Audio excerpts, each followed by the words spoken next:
The mess hall fell silent except for the clatter of dropped silverware. Marine Staff Sergeant Rodriguez stood frozen, his face draining of color, as he stared at the small woman in Navy utilities who had just quietly corrected his tactical assessment of the Kandahar mission. Around them, conversations stopped mid-sentence. Phones were lowered. Even the kitchen staff peered through the serving window. "You were saying something about washing dishes?" Chief Petty Officer Sarah Chen asked softly, her voice carrying the kind of calm that made seasoned warriors take a step back. The Marine who had just loudly dismissed her as just another pencil pusher suddenly found himself face to face with someone whose quiet presence commanded more respect than his shouting ever could. What Rodriguez didn't know, what nobody in that room knew, was that the unassuming supply clerk he had just humiliated was one of the most decorated warriors in naval special warfare history. A ghost who had walked through the shadows of America's most dangerous missions for over a decade.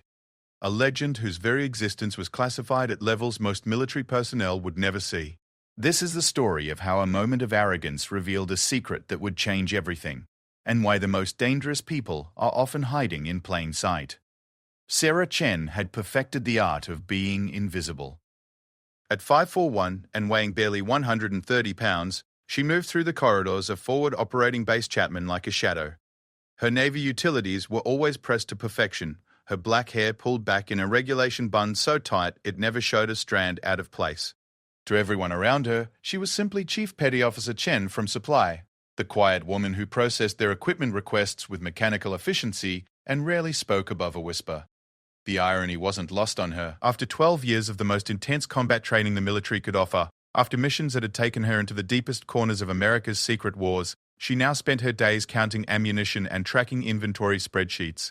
It was supposed to be her reward, a quiet assignment after a career that had pushed the human body and mind to their absolute limits. But as she sat in her cramped office, surrounded by towers of paperwork and the constant hum of fluorescent lights, Sarah couldn't shake the feeling that she was slowly disappearing, not just from the battlefield, but from herself. The transition had been brutal. For over a decade, Sarah had lived in a world where every decision could mean life or death, where split-second timing and perfect execution weren't just professional standards but survival requirements. She had been part of operations so classified that their very existence was denied by 3 levels of government. She had worked alongside the most elite warriors in the world, earning their respect not through words or posturing, but through actions that spoke louder than any boast ever could. Now her biggest challenge was arguing with a procurement officer about the difference between 5.56 NATO and .223 Remington ammunition. The conversations that once involved extraction routes and target elimination had been replaced by discussions about delivery schedules and budget allocations. She found herself measuring her days not in successful missions completed, but in requisition forms processed and supply manifests updated. The other personnel on the base saw exactly what Sarah wanted them to see. They saw a competent but unremarkable logistics officer who kept their equipment flowing and their administrative headaches to a minimum. They saw someone who ate lunch alone, who walked to the gym at odd hours when most people were sleeping, and who never participated in the war stories and bragging sessions that dominated conversations in the mess hall and recreation areas. What they didn't see were the scars that crisscrossed her back and shoulders, souvenirs from a building collapse in Tikrit that had nearly ended her career before it truly began. They didn't see the way her eyes automatically catalogued every entrance and exit in any room she entered, or how she positioned herself to maintain visual contact with potential threats even during the most mundane meetings. They didn't notice that her seemingly casual stretches and movements were actually continuous tactical assessments, keeping her body loose and ready for action that she hoped would never come. The nightmares had mostly stopped, but the hypervigilance remained. Sarah would catch herself analyzing the walking patterns of other personnel, identifying who was armed and who wasn't, calculating response times and potential cover positions. It was exhausting to live with a mind that had been trained for war, trying to adapt to the mundane routines of peacetime military service. Her apartment off base was spartanly furnished but meticulously organized. Everything had its place and everything served a purpose. The civilian clothes in her closet were selected for mobility and concealment rather than fashion. Her kitchen knives were professional grade and maintained with the same care she had once given to her combat equipment. The bookshelves contained a mix of supply chain management textbooks and biographies of historical military leaders, the acceptable reading material of Chief Chen, supply officer. Hidden behind a false wall in her bedroom closet was a different story entirely. A small space contained mementos from a life that officially never existed. Challenge coins from units whose names appeared in no public records. Photographs with faces blurred or obscured to protect identities of people whose lives depended on anonymity. Letters of commendation bearing signatures of officials who would deny ever having met her. Most nights, Sarah would stand in her kitchen, making a simple dinner, and staring out the window at the ordinary suburban street beyond. She watched neighbors walking their dogs, children playing in front yards, couples heading out for evening dates. It was the normal life she had fought to protect for over a decade, and now that she was finally able to live it, she found herself feeling more isolated than she had ever felt in the most dangerous places on Earth. The loneliness was the hardest part. In her previous life, she had been surrounded by people who understood the weight of what they carried, who shared the burden of secrets and sacrifices that could never be fully explained to outsiders. They had been a family bound not just by common purpose, but by shared understanding of costs that couldn't be measured in dollars or counted in statistics. Now her co-workers complained about paperwork delays and shipping problems that seemed trivial compared to the life-and-death decisions she had once faced daily.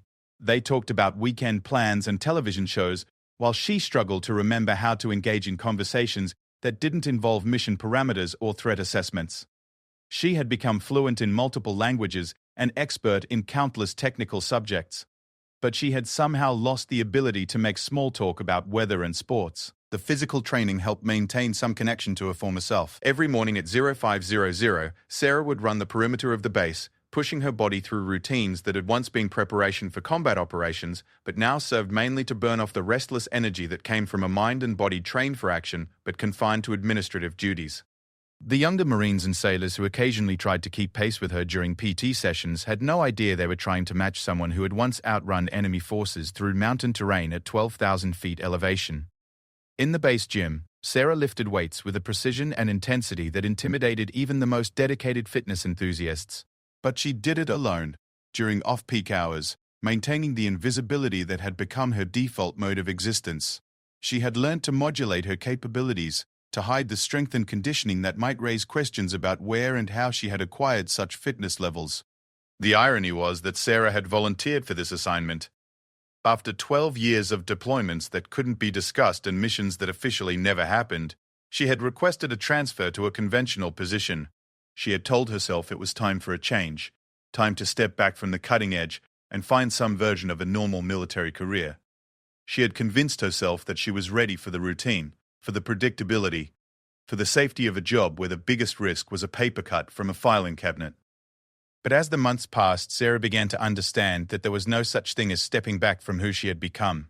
The skills, the instincts, the heightened awareness, they weren't like a uniform that could be removed at the end of a shift. They were woven into her DNA now, part of her cellular structure. She could hide them, suppress them, pretend they didn't exist, but they remained, creating a constant tension between who she was and who she was pretending to be. The breaking point came on a Tuesday morning that started like any other. Sarah was in her office reviewing inventory reports and preparing requisition orders when she heard raised voices from the corridor outside. Through her open door, she could see Marine Staff Sergeant Rodriguez arguing with a group of his subordinates about tactical procedures for an upcoming training exercise. Rodriguez was everything Sarah had learned to be wary of during her career: loud, aggressive, and convinced that volume was equivalent to authority. He had arrived at the base 3 months earlier, fresh from a deployment where he had seen limited combat, but had apparently decided that made him an expert on all aspects of military operations. His voice carried the particular combination of arrogance and insecurity that Sarah had encountered in countless men who felt the need to prove their worth through intimidation rather than competence. "You supply clerks wouldn't understand real military work," Rodriguez was saying to someone Sarah couldn't see. "Why don't you stick to counting bullets while the real warriors handle the important stuff?" The comment wasn't directed at her, but Sarah felt her jaw clench anyway. She had encountered this attitude countless times throughout her career. The assumption that anyone not wearing combat arms insignia was somehow less worthy, less committed, less capable. It was a prejudice that had motivated her to prove herself over and over again, often at costs that took years to recover from. Sarah tried to focus on her paperwork, to let the conversation pass without engaging. This was her life now, observing from the sidelines while others postured and performed. But Rodriguez's voice was getting louder, more aggressive, and she could hear the discomfort in the responses from whoever he was berating. Maybe if you spent less time hiding behind a desk and more time learning how the real military works, you might actually contribute something useful. Rodriguez continued. His voice had the particular edge that Sarah recognized as someone working himself up to a more serious confrontation. Against her better judgment, Sarah found herself standing and walking toward her office door. She told herself she was just stretching her legs, taking a brief break from the monotony of forms and figures, but as she reached the threshold and looked down the corridor, she saw Rodriguez looming over Petty Officer Martinez, a young sailor from the communications section, who looked like he was about to either fight or run. "You got something to say, supply girl?" Rodriguez turned his attention to Sarah, apparently noticing her for the first time. His eyes held the particular combination of dismissal and challenge that she had seen too many times before. "Or are you just here to make sure we don't use up too many pencils?" Sarah felt something shift inside her chest, a familiar tightening that she hadn't experienced in months. It was the feeling that came just before action, the moment when training and instinct aligned to assess threats and calculate responses. For 12 years, that feeling had been followed by decisive action. Now, it was followed by nothing, just the hollow frustration of someone trained for war, trying to navigate the petty politics of peacetime military service. "Just walking by," Sarah said quietly, her voice carefully neutral. She had learned long ago that the most dangerous response was often the quietest one. But Rodriguez apparently hadn't learned the same lesson. "Well, keep walking," he said with a laugh that was meant to be dismissive. "Unless you want to explain to everyone how counting inventory makes you an expert on combat operations." Sarah paused at the edge of the corridor, feeling the weight of a dozen eyes watching the exchange.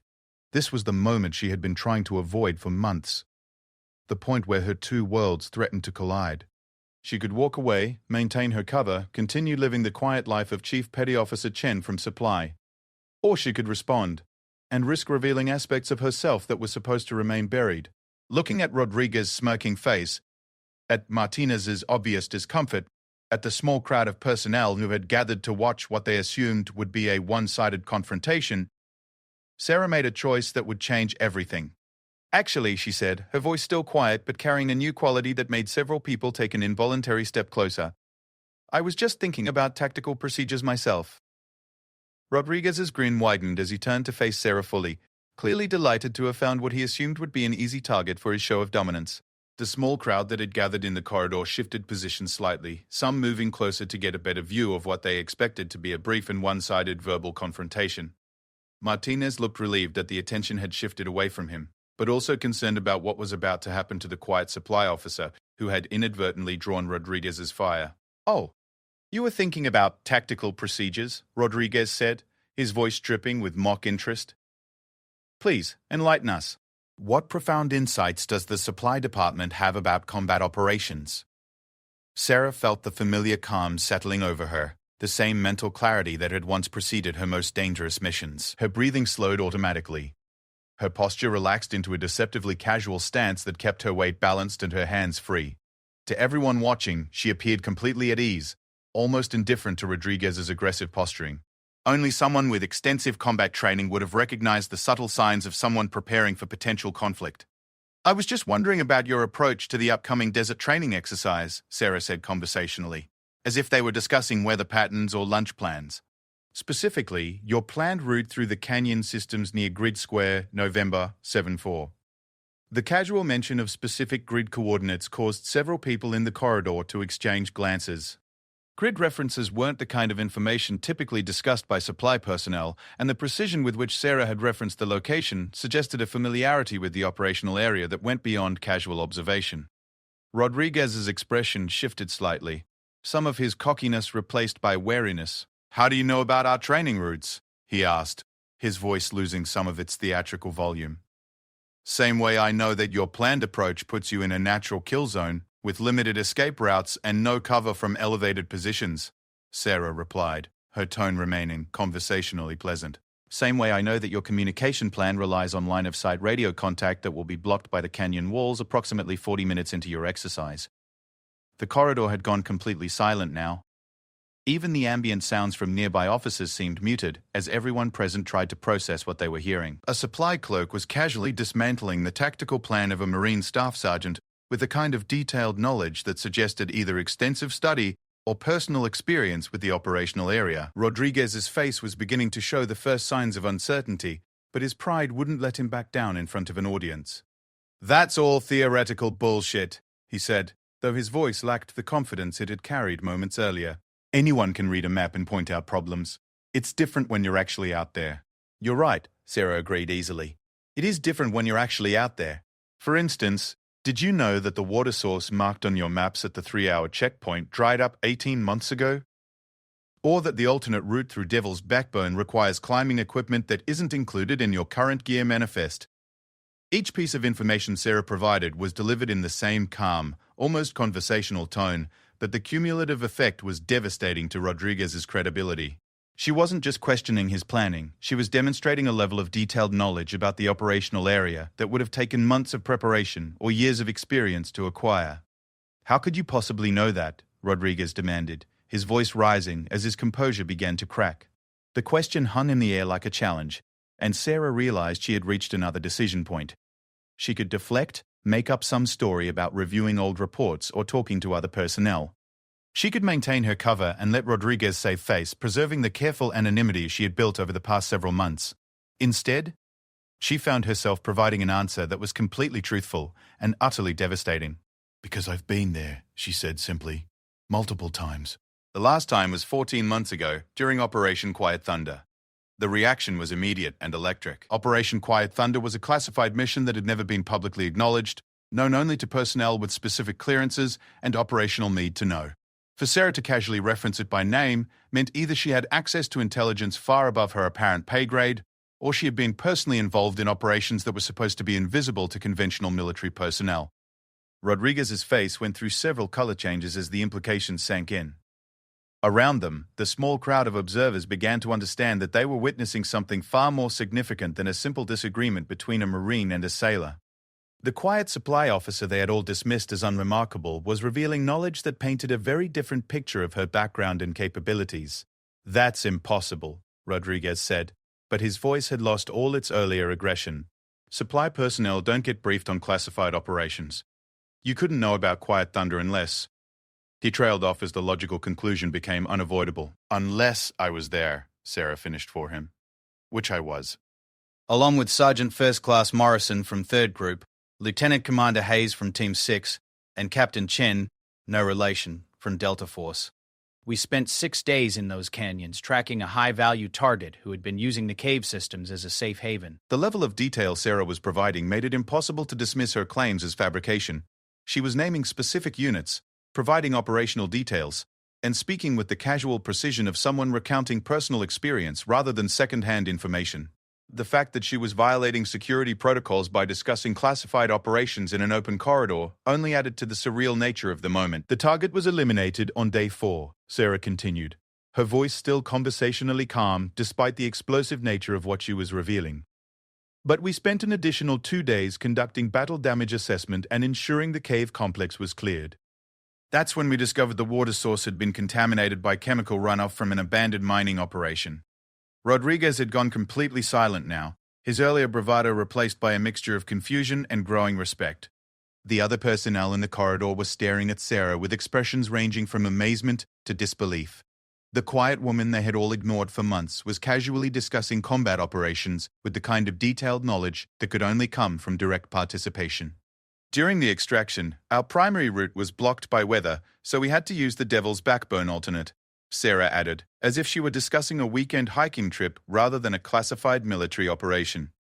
"That's when we discovered the climbing equipment requirements. Cost us an extra 8 hours, but we made it to the extraction point without compromise." The corridor had become so quiet that the distant hum of air conditioning seemed unnaturally loud. Everyone present was trying to reconcile the unremarkable supply officer they thought they knew with the combat veteran who was casually discussing classified missions and operational details that weren't supposed to exist in public records. Martinez, who had been the original target of Rodriguez's bullying, was staring at Sarah with something approaching awe. Like most of the junior personnel on the base, he had heard rumors about special operations forces and classified missions, but he had never expected to encounter someone with actual experience in that shadowy world. Especially not someone who appeared to be just another administrative officer. "So when you tell me that supply personnel don't understand real military work," Sarah said, finally addressing Rodriguez's original insult directly, "I have to respectfully disagree. Some of us understand it better than others, and some of us have been doing it longer than you might think." Rodriguez opened his mouth to respond, then closed it again without speaking. The mathematical reality of Sarah's claims was beginning to sink in. If she had been conducting classified operations 40 months ago, and if she had the level of experience her detailed knowledge suggested, then her current assignment as a supply officer represented either the most dramatic demotion in military history or something much more complex. I don't understand, Martina said finally, giving voice to the question everyone was thinking. If you've been involved in operations like that, why are you working in supply? Sarah smiled for the first time since the conversation had begun. But it wasn't a particularly happy expression. Because sometimes the most dangerous missions are the ones where you have to pretend to be someone you're not, she said. And sometimes the hardest thing for a warrior to do is learn how to live without war. The cryptic nature of her response only deepened the mystery. She was clearly implying that her current assignment was more complex than it appeared, but she wasn't providing enough information to fully explain the contradiction between her apparent role and her obvious capabilities. Besides, Sarah added, her tone lightening slightly, someone has to make sure you get the right ammunition for your training exercises, especially when the original requisition requested 5.56 NATO rounds for weapons chambered in .300 Winchester Magnum. The technical precision of the correction hit Rodriguez like a physical blow. Not only had Sarah demonstrated superior knowledge of the operational area he was supposed to be training in, she had also caught a fundamental error in his equipment planning that could have resulted in serious safety violations during the exercise. Rodriguez's shoulders sagged slightly as the full scope of his humiliation became clear. He had started the confrontation expecting to demonstrate his superiority over what he assumed was an inexperienced clerk. Instead, he had been systematically dismantled by someone whose casual knowledge of combat operations made his own experience look elementary by comparison. I think, Sarah said gently, that everyone might benefit from a more collaborative approach to planning. After all, the people who handle your equipment requests might have insights that could improve your operational effectiveness. It was a gracious offer that allowed Rodriguez to retreat without completely losing face, but it also made clear that the power dynamic in their relationship had shifted permanently. The quiet supply officer was offering to help, but she was doing so from a position of demonstrated superiority that couldn't be ignored or forgotten. Rodriguez nodded slowly, his earlier aggression completely deflated. Yes, Chief, he said formally, using her rank for the first time since the conversation had begun. I think that would be beneficial. The corridor began to empty as personnel drifted back to their duties, but the conversations that had been interrupted would resume with a very different focus. Word of the confrontation would spread throughout the base within hours, and Sarah's carefully maintained anonymity was about to become a thing of the past. As the crowd dispersed, Martinez approached Sarah hesitantly. Chief Chen, he said quietly, thank you for stepping in, but I have to ask, who are you, really? Sarah looked at the young sailor for a long moment, seeing something of herself from many years ago in his earnest expression. I'm exactly who my personnel file says I am, she replied. But personnel files don't always tell the whole story, do they? It wasn't really an answer, but it was all she was prepared to give. The truth was far more complicated than anything she could explain in a corridor conversation, and there were still security considerations that prevented her from being completely open about her background. But as she walked back to her office, Sarah realized that something fundamental had changed. The careful invisibility she had maintained for months was gone, replaced by questions and speculation that would only intensify as time passed. She had revealed enough of herself to permanently alter how others saw her, but not enough to satisfy their curiosity about who she really was. The breaking point she had been dreading had finally arrived, and now she would have to decide how much of the truth she was willing to reveal, and how much of Chief Petty Officer Sarah Chen, supply officer, she was willing to sacrifice to reclaim the identity she had thought she was ready to leave behind. The knock on Sarah's office door came at 1400 hours exactly, 3 hours after her confrontation with Rodriguez had ended, and word of the incident had finished spreading through the base's informal communication network. Sarah had been expecting it, had actually been surprised it had taken this long for someone in the command structure to demand an explanation for why a supply clerk was discussing classified operations in public corridors. Come in, she called, not looking up from the requisition forms she had been pretending to review, while actually planning her responses to the questions she knew were coming. Colonel Marcus Webb entered her office with the measured pace of someone who had spent 30 years learning how to project authority without theatrics. Behind him came Master Chief Petty Officer James Sullivan, the senior enlisted sailor on the base, whose presence immediately signaled that this was not a routine administrative inquiry. Sarah stood and came to attention. maintaining the proper military courtesies even as she recognized that her carefully constructed cover identity was about to be thoroughly examined. Colonel Webb gestured for her to sit, then closed the office door behind him. A formality that transformed the small space from a workplace into an impromptu interrogation room. "Chief Chen," Colonel Webb began, settling into one of the uncomfortable metal chairs across from her desk. "I think we need to have a conversation about your background." "Yes, sir," Sarah replied, her voice maintaining the same professional neutrality she had perfected over months of routine interactions with base personnel. Master Chief Sullivan remained standing, positioning himself near the door, in a way that suggested this conversation might become more complex than a simple administrative review. His eyes held the particular alertness of someone who had learned to read people and situations, and Sarah recognized in him a kindred spirit, someone whose own career had likely involved experiences that weren't fully reflected in official records. "According to your personnel file," Colonel Webb continued, opening a manila folder that contained what Sarah knew was her carefully sanitized service record, "you've been assigned to supply and logistics positions for your entire career. No combat deployments, no special training schools, no security clearances above secret level." "That's correct, sir," Sarah said, though they all knew that the conversation wouldn't have been necessary if her personnel file told the complete story. However, the colonel continued, "I've just spent the last 2 hours fielding questions from no fewer than 6 different agencies about why someone named Sarah Chen was overheard discussing classified operations in a public corridor on my base, operations that, according to these agencies, never officially happened and couldn't possibly be known to someone with your clearance level and military specialty." Sarah had been expecting this moment since she had made the decision to confront Rodriguez, but the reality of it was still somewhat surreal. For months she had been able to maintain the fiction that she was exactly what she appeared to be now. Faced with the inevitable unraveling of that fiction, she found herself oddly relieved to no longer have to pretend. "I understand, sir," she said simply. Master Chief Sullivan spoke for the first time since entering the office. "Chief Chen, we're going to ask you some direct questions, and we need direct answers. Your personnel file might say one thing, but the phone calls the colonel has been receiving suggest a very different story about who you are and what you've done." Sarah nodded, recognizing the moment when tactical considerations required a shift from deception to selective truth-telling. "What would you like to know, Master Chief?" "Let's start with Operation Quiet Thunder," Colonel Webb said, consulting his notes. "According to my sources, that operation involved a joint task force of personnel from multiple special operations units. Yet you discussed it as if you had personal knowledge of the participants and operational details." "I did have personal knowledge, sir," Sarah replied. "I was there." The simple admission hung in the air between them like a challenge to everything they thought they knew about military records and personnel assignments. Master Chief Sullivan's eyebrows rose slightly, while Colonel Webb leaned back in his chair with the expression of someone trying to solve a puzzle with missing pieces. "Chief Chen," the colonel said slowly, "Operation Quiet Thunder involved Navy SEALs, Army Special Forces, and Delta Force operators. According to your file, you've never been assigned to any special operations units." "That's correct, sir," Sarah agreed. "I was never assigned to any special operations units, but I was attached to them for specific missions over a 12-year period. The distinction was important, and both officers immediately understood its implications. Military personnel could be temporarily assigned or attached to units outside their normal chain of command for specialized purposes, and those assignments didn't always appear in standard personnel records, especially when they involved classified activities."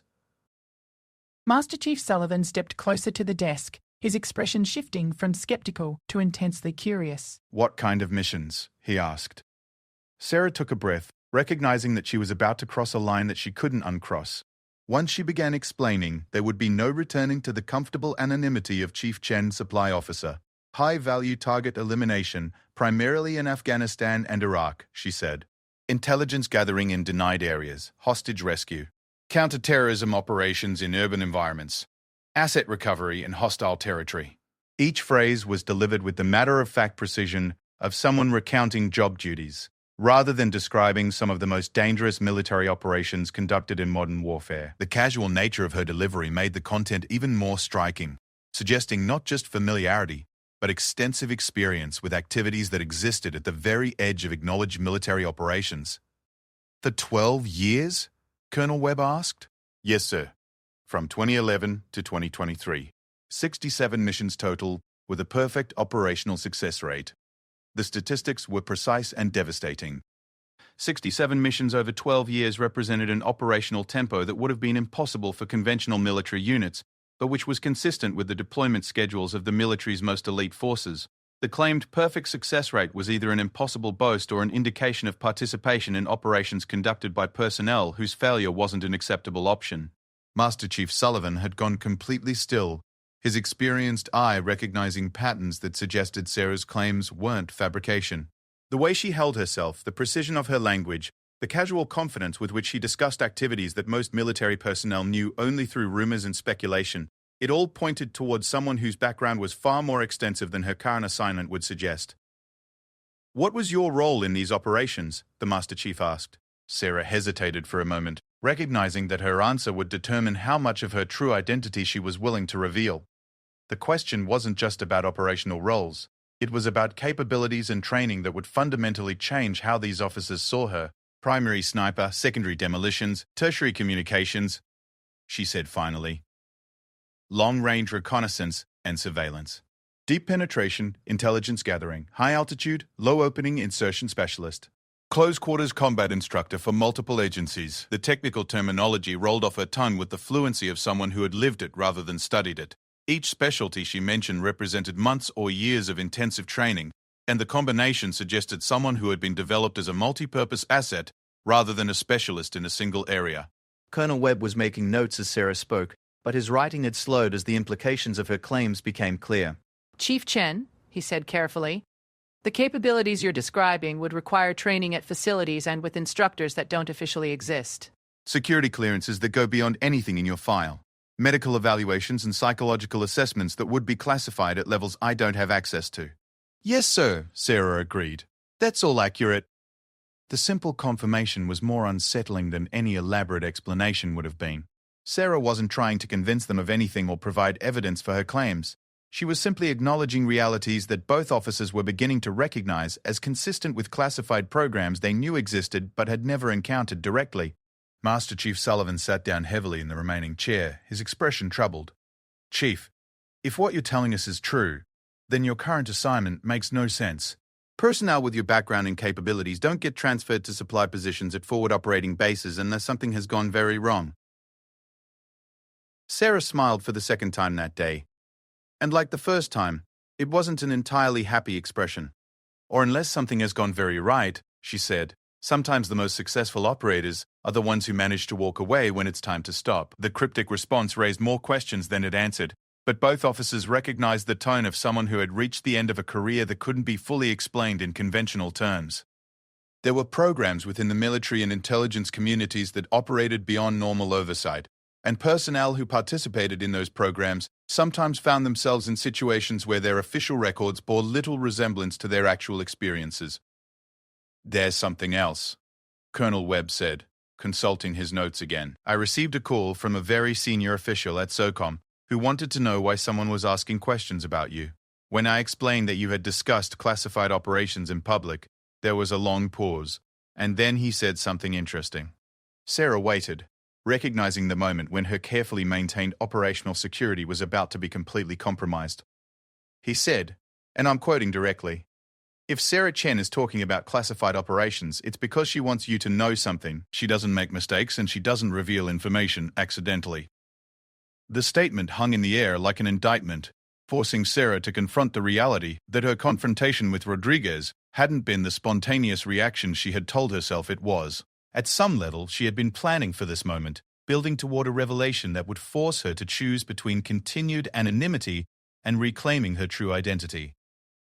He also said, the Colonel continued, that if I had any sense, I would listen very carefully to whatever you wanted to tell me, because people with your background don't end up in random assignments without very good reasons. Sarah felt something loosen in her chest. A tension she hadn't realized she had been carrying. The official recognition of her capabilities, the acknowledgement that her current situation wasn't accidental, represented a validation she hadn't known she needed. "What do you want to tell us, Chief?" Master Chief Sullivan asked gently. Sarah looked at both officers, recognizing in them the kind of leadership she had served under during the most challenging periods of her career. They were asking her to trust them with information that could have serious consequences, but they were also offering her something she had been missing for months: The opportunity to be seen and understood by people who might actually comprehend what she had done and why it mattered. "There's a problem," she said finally. "Something I've been tracking through supply requests and equipment manifests that doesn't make sense through normal channels. But it makes perfect sense if you understand how certain types of operations are planned and executed." The shift in her tone was subtle but unmistakable. She was no longer talking like Chief Chen, supply officer. She was talking like someone whose understanding of military operations had been forged through direct experience rather than textbook study. "What kind of problem?" Colonel Webb asked. "The kind that gets people killed if it's not handled properly," Sarah replied, "and the kind that requires someone with my background to recognize and address." She paused, looking directly at both officers, with the intensity of someone who had made a final decision about how much truth she was willing to reveal. "The reason I'm here, the reason my records don't match my capabilities, the reason I ended up in a supply position at this particular base at this particular time, it's not retirement or punishment or administrative convenience." "What is it?" Master Chief Sullivan asked. Sarah's smile this time was sharp and professional, the expression of someone who had just stepped back into a role she had been pretending to leave behind. "It's a mission," she said. "And as of 3 hours ago, when I decided to stop pretending to be someone I'm not, it just moved into the active phase." The two officers exchanged glances, recognizing that their quiet supply clerk had just revealed herself to be something far more complex and potentially dangerous than anything they had imagined. The question now was whether they were prepared to discover what kind of mission required a legendary operator to spend months disguised as an unremarkable administrative officer. Outside Sarah's office, the base continued its routine operations, unaware that the woman they had dismissed as a paper pusher had just revealed herself to be one of the most dangerous people in the United States military, and that her presence among them wasn't coincidence, but careful planning for something that hadn't happened yet but was coming soon. "Go wash dishes," the Marine sneered at the supply clerk, unaware she was a Navy SEAL legend.